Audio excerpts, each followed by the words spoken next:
Hello, hello, hello, ladies, and welcome back. Good morning, good morning, good morning, good morning. Welcome back to our 30-day series. We are on session number 8, day number 8, and I'm so proud of you for following along.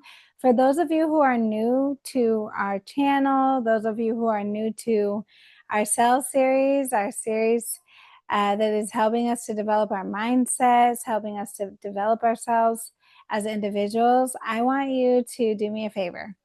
Go ahead and like this video. Go ahead and subscribe to this channel because you're going to get some nuggets that are going to be life-changing. And I know that it's going to have an impact on your life. Also, for those of you who have been following, find that little notification bell in the corner and go ahead and click it so that you can get notifications when we upload videos in the future so that you don't miss a beat, okay? And then finally, go ahead and share this video to somebody who needs to hear what we're going to talk about today. Today, we are going to talk about sales being service, which is the heart, my heart, because as a salesperson, as a saleswoman, I know a lot of people cringe when they think of sales. They think of pushy people. They think of manipulation. They think of somebody who tries to find different ways to get what they want out of people. But as a saleswoman, we don't have to be that. And we're going to talk about that today. And so I just want to first start off by saying good morning and welcome to session number 8 of our 30-day faith, confidence, and high income skills growth program. Okay. I want to that we are all on the same page as we go into this thing because I know that it's going to be transformational if you just take 30 minutes out of your day for the next 30 days to be blessed, to be poured into, and to be empowered. And don't just take this information as like, wow, that was good, but take the information and use it.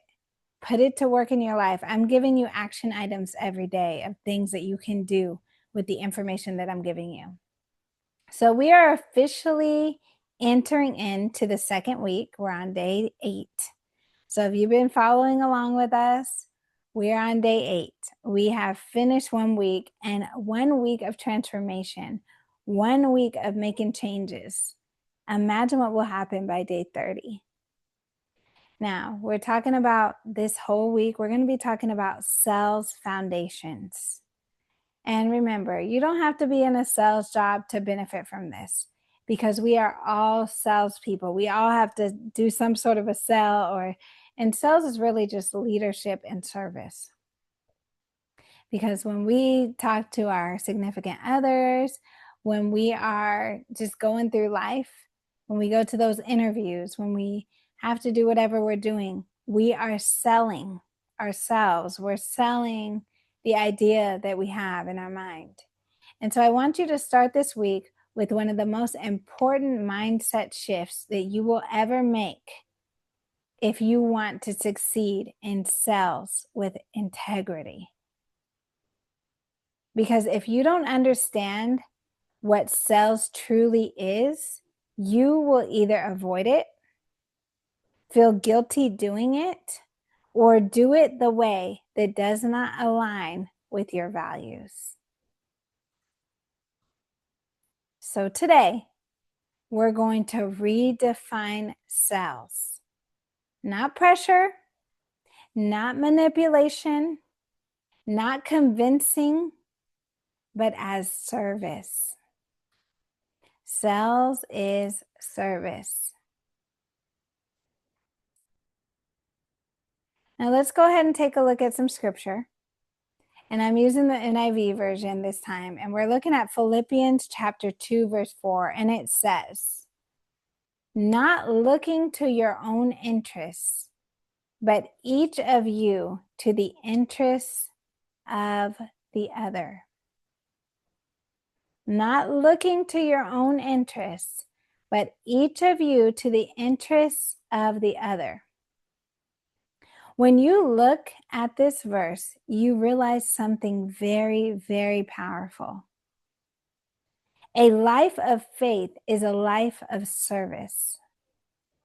And sales done correctly is service because you are helping people to make decisions that improve their lives. Sales is not taking. Sales is helping.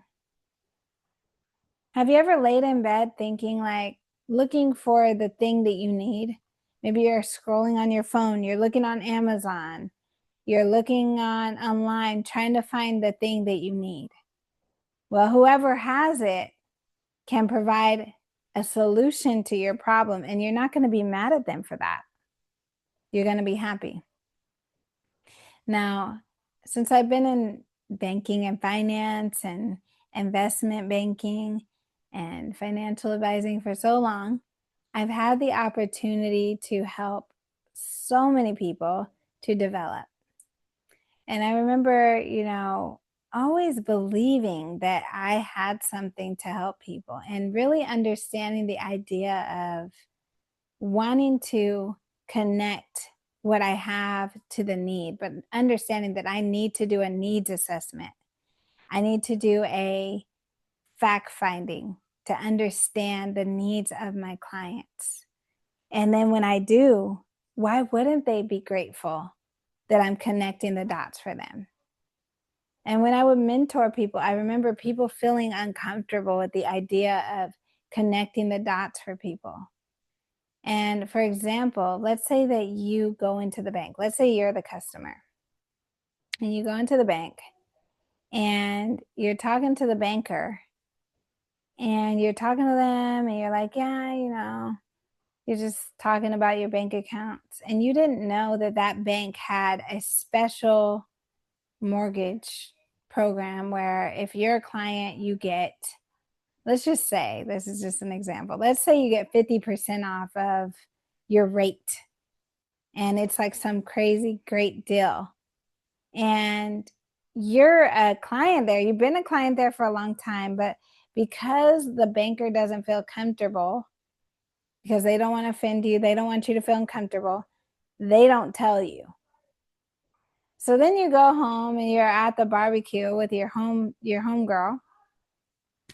You're talking to her and you guys both bank at the same bank. And let's say you're talking and she just brings up, oh my gosh, this week is so crazy. I was at the bank and my banker told me that they have this promo where they're taking 50% off of my mortgage and I'm saving a ton of money. Like, oh my gosh, I'm so happy. I'm just so excited. That's all this money back in my pocket, blah, blah, blah. And you're looking like, I was just at the bank and nobody told me about that. Now you go from being like, okay, to like now thinking, why didn't you tell me? What was it about me that caused me to not receive what you had? I can't put a number to the amount of clients who have come back feeling betrayed because somebody didn't tell them something. Somebody didn't have the courage to lead them to the solutions that they didn't know were available. Sales is a service. Your job is to lead people to the water. If you know about the water and you aren't leading people, you're actually like, I don't want to say a jerk, right? I don't want to say that, but you're actually doing people a disservice. How, like, what? That's not kind. That's not looking out for your neighbor. And you don't get far just looking out for yourself. Sales done correctly is service because you are helping people to make decisions that improve their lives. Sales is not taking, sales is helping. Now, let's be honest. Sales has one of the worst reputations out there of any profession. When people think sales, they think pushy, annoying, manipulative, and pressure, right? When you think of a salesperson, what do you think of? But here's why. Most people experience sales done the wrong way. They felt rushed. They felt talked over. They felt like someone wanted their money more than they wanted to help them. So their nervous system learned that sales equals pressure. Even if you need to buy a car, you feel frustrated when you go to the car place. If somebody's too pushy, you want a car.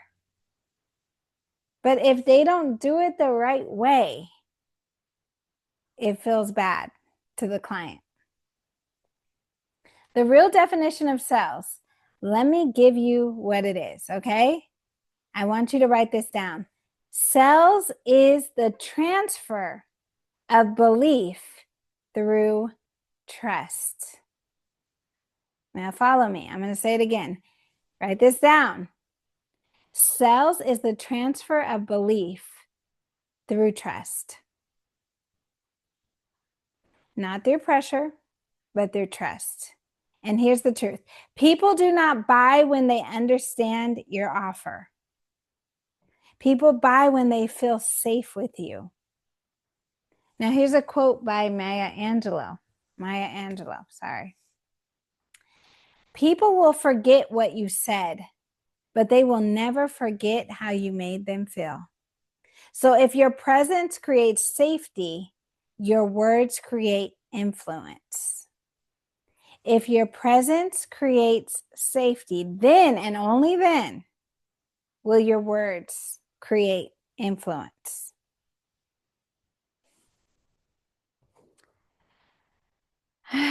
Sales is a form of leadership. Sales is a leadership because leadership is guiding someone from confusion to clarity. Now think about it. When someone is stuck, overwhelmed, uncertain, and afraid, and you help them to see clearly, that is leadership. And leadership is not control. Leadership is responsibility. Now, John Maxwell, he said, everything rises and falls on leadership. In sales, everything rises and falls on your ability to lead conversations with integrity. I'm going to say it again. In sales, everything rises and falls on your ability to lead conversations with integrity. Meaning, when somebody entrusts you with the ability to show them something, they're trusting you to make good decisions for them. They're trusting you to have their best interest in mind.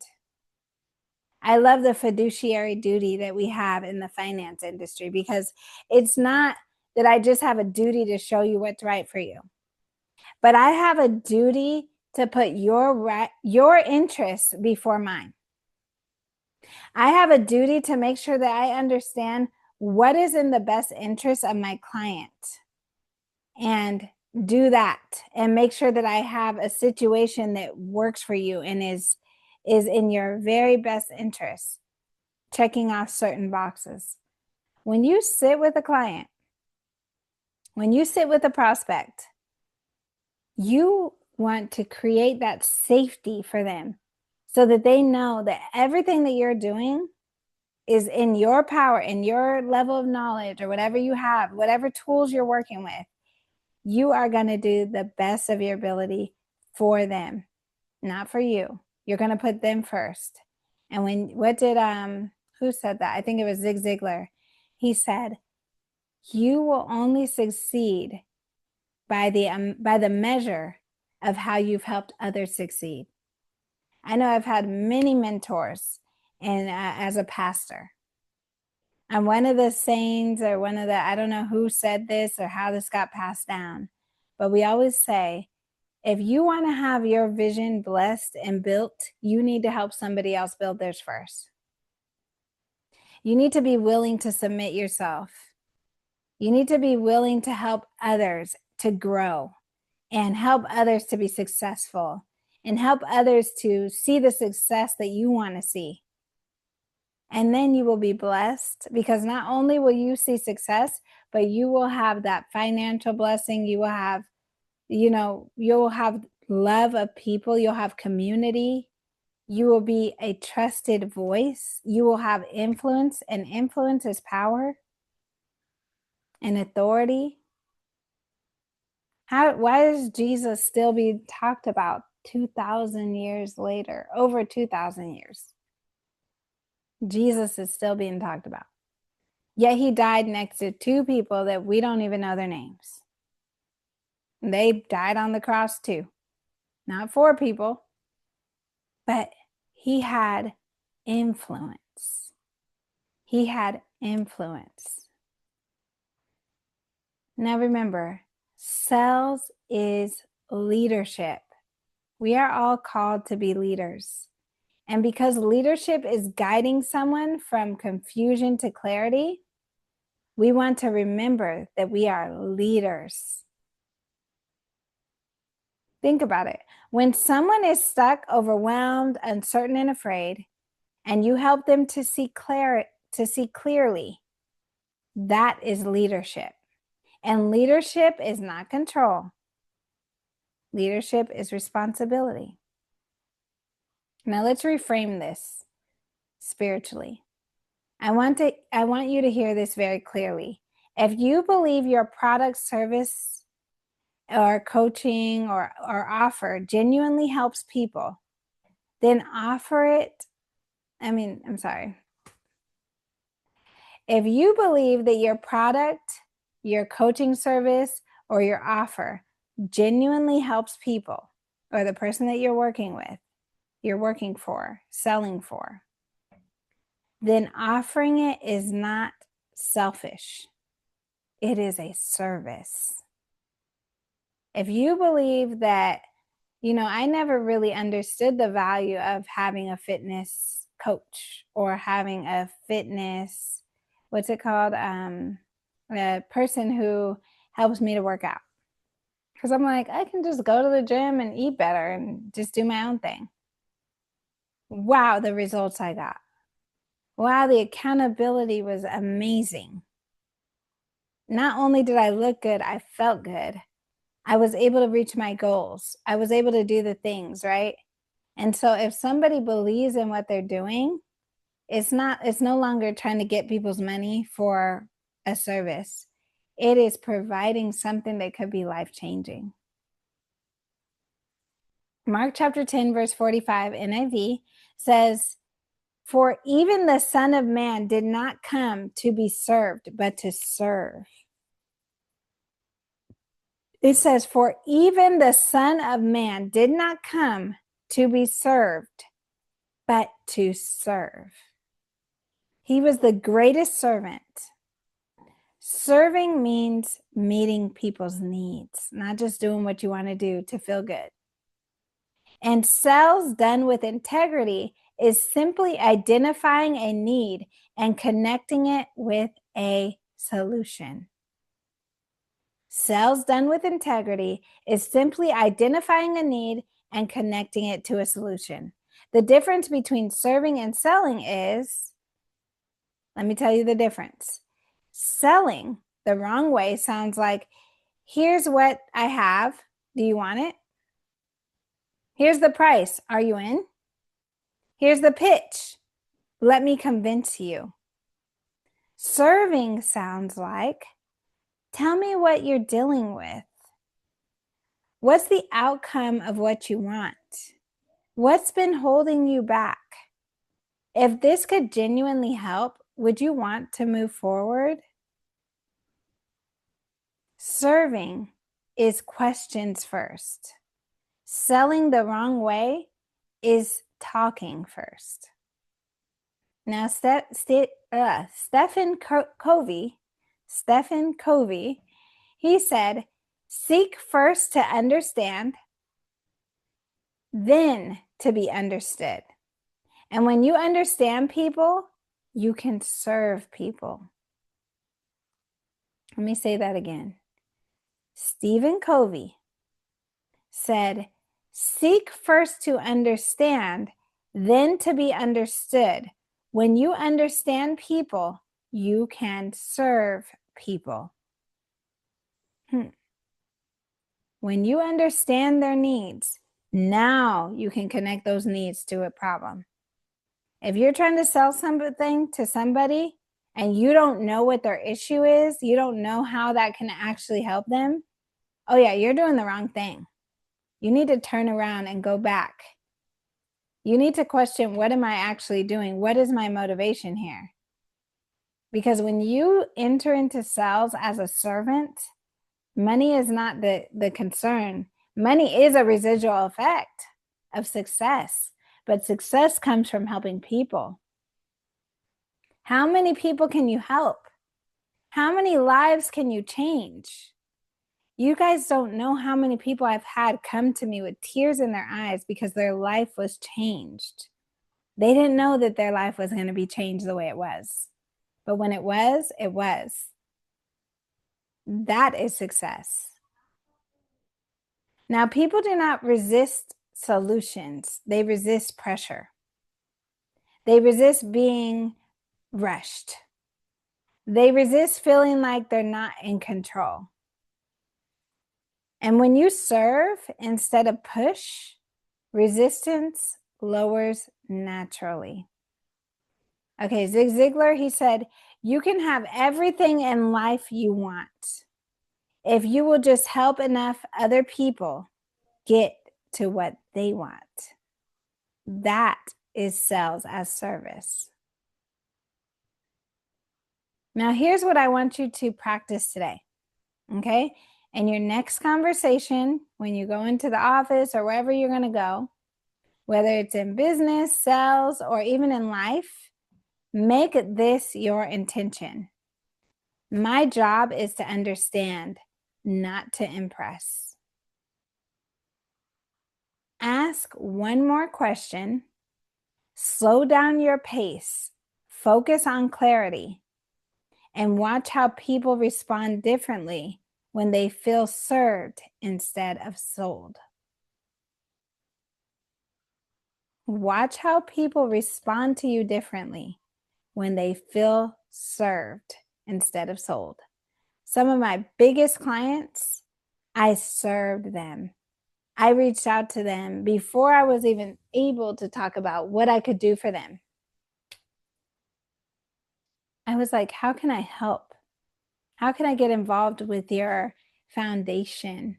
How can I get involved and give of myself to what you're doing before we even talk about what I can do for you or what you can do for me? Now, if this session has helped you, I want you to, like I said at the beginning, if you haven't liked the video, please like the video. We're a new channel. We're trying to grow. We're trying to grow our audience. The algorithm, it responds to likes.